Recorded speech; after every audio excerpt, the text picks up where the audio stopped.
যেই সন্তানকে আপনি দিন শিক্ষা দিলেন না, যেই সন্তানটা ছোট থাকা অবস্থায় আপনি মাদ্রাসায় পাঠাইলেন না, যেই সন্তানটা ছোট থাকা অবস্থায় আপনি কোরআন শিক্ষা দিলেন না, মক্তবে পাঠাইলেন না, নুরানি মাদ্রাসায় দিলেন না, দিন শিক্ষা দিলেন না, কিয়ামতের ময়দানে বদ্দিন পাওয়ার পরে কিয়ামতের ময়দানে এই সন্তানটা আপনার নামে নালিশ করবে।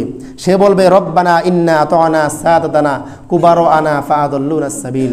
হে আল্লাহ, আমার বাবা মা দুনিয়াতে থাকা অবস্থায় আমাকে দিন শিক্ষা দেয় নেই। আমার বাবা মা আমি ছোট থাকা অবস্থায় কোনোদিনও মক্তবে আমাকে পাঠায় নাই কোরআন শিক্ষা গ্রহণ করার জন্য, নুরানি মাদ্রাসায় আমাকে কোরআন শিক্ষা দিন শিক্ষার জন্য, মাসলা মাসাইল শিক্ষার জন্য, উজু শেখার জন্য আমাকে দুনিয়াতে কোনো মাদ্রাসা মক্তবে আমাকে পাঠায় নাই।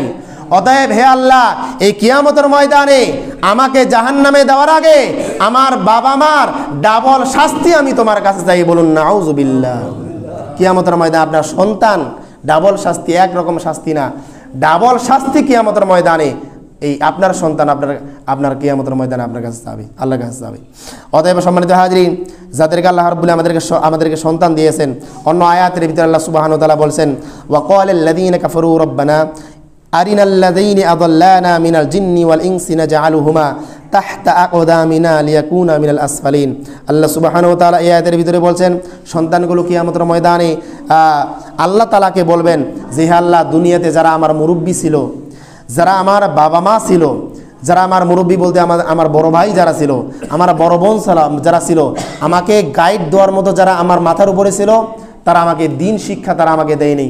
অতএব আমি চাই আমার ওই বাবা মাকে এবং আমার মুরব্বীদেরকে আমার পায়ের নিচে তাদেরকে বিছায় দেন, তাদেরকে সিঁড়ি বানায় আমি জাহান্নামে যাব। বলুন নাউজুবিল্লাহ। এত বড় একটা অপবাদ দিবে কিয়ামতের ময়দানে আমাদের সন্তানগুলো। এই জন্য ওই কঠিন কিয়ামতের মুসিবতের দিনে এই ধরনের লাঞ্ছনা থেকে, এই ধরনের অপমান থেকে বাঁচতে হলে দুনিয়াতে আপনার সন্তানটাকে অবশ্যই দিনই শিক্ষা দিতে হবে, দিনের জ্ঞান তার ভিতরে ঢুকাই দিতে হবে। বাবা তুমি নামাজ পড়ো। আমি গত জুমায় বলেছিলাম যে আপনার সন্তান যখন 7 বছর বয়সে উপনীত হবে, তখন আপনার একজন বাবা হিসাবে আপনার দায়িত্ব হলো আপনার সন্তানকে নামাজের প্রতি তাগিদ করা, আদেশ করা। বাবা 7 বছর বয়স হয়েছে, এখন তো আর ফাঁকি দেওয়ার সময় নেই, এখন তোমাকে নামাজ পড়তে হবে। যখন 10 বছর বয়সে উপনীত হয়ে যাবে, তখন আপনার সন্তানকে শুধুমাত্র আদেশ না, আপনাকে নির্দেশ দিতে হবে তোমাকে অবশ্যই মসজিদ গিয়ে 5 ওয়াক্ত নামাজ পড়তে হবে। যদি না পড়ো, তোমার এই যে ভাত বন্ধ করে দিলাম, তোমার কাপড় বন্ধ করে দিলাম। যদি না পড়ো, তোমাকে আমি মৃদু আঘাত করে হলেও মসজিদে গিয়ে তোমাকে নামাজ পড়াইতে হবে। যদি আপনি এই কাজটা না করতে পারেন, কিয়ামতের ময়দানে এই সন্তানটাই, যেই সন্তানকে আপনি নামাজের কথা বলতে পারলেন না, আপনার সন্তানকে আপনি আদর যত্ন এমনভাবে করলেন, কনকনে শীতের দিনে উজু করে নামাজ পড়তে আসবে, আপনার কষ্ট হয়, হায় আমার সন্তানটা কষ্ট হবে, তো কষ্ট দিনে এই সন্তানের ভালোর জন্য, মহব্বতের জন্য আপনি তাকে উঠাইলেন না বিছানা থেকে।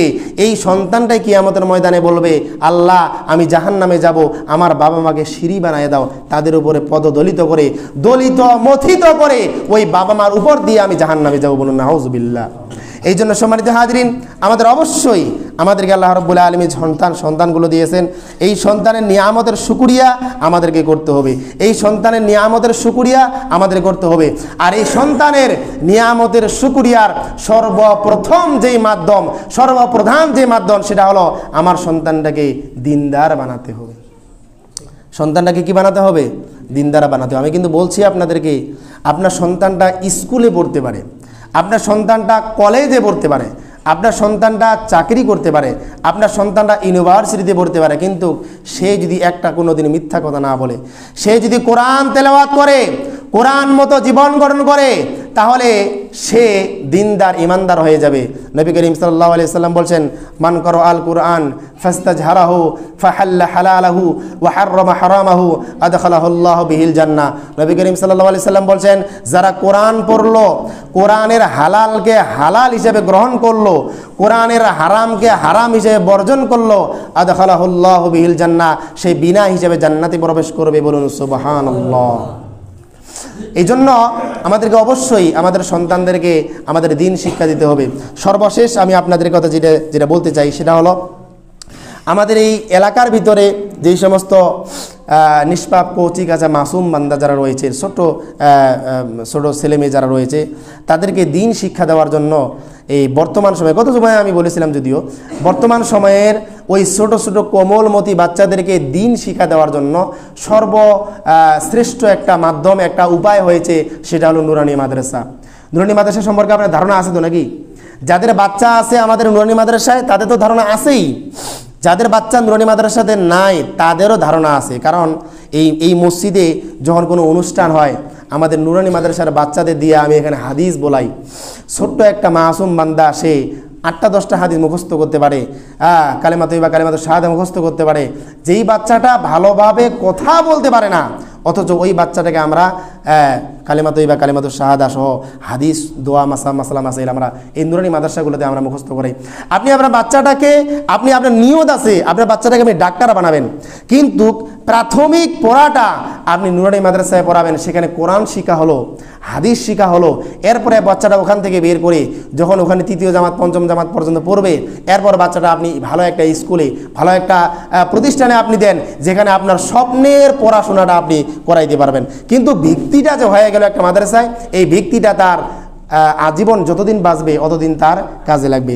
এই জন্য যাদের আমাদের এই গ্রামে আমরা যারা এখানে আসছি, যাদের বাচ্চা কাচ্চা আছে, অবশ্যই আমরা আমাদের বাচ্চাগুলোকে, আমাদের কোমলমতি বাচ্চাদের সুন্দর ভবিষ্যতের জন্য, নেককার সন্তানে পরিণত করার জন্য আমাদের অবশ্যই নুরানি মাদ্রাসায় আমাদের ভর্তি করা যেত।